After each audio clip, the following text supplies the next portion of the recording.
50 жители на Дабиле се разбудија во шок и неверување кога утрово водата им навлезе во домовите.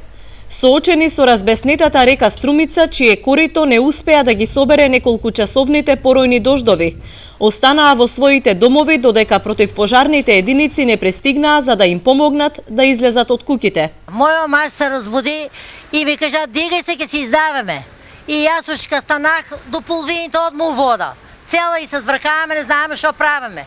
Он стана нешто да спасе, ништо не спаси.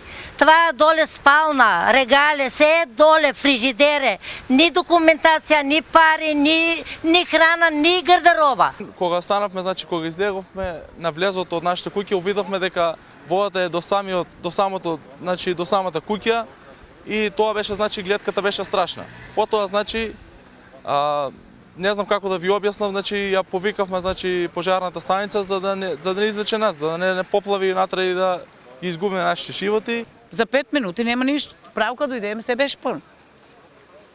А учио какво, не знам. Покрај Дабиле поплавени се и Сачево и Просениково, а реката Струмица се заканува да се излее и кај селото Еднокуќево.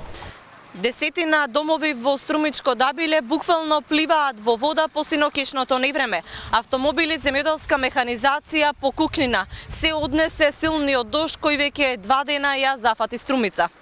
Поголема штета невремето предизвикало и кај селото Радичево, каде е оштетен мостот.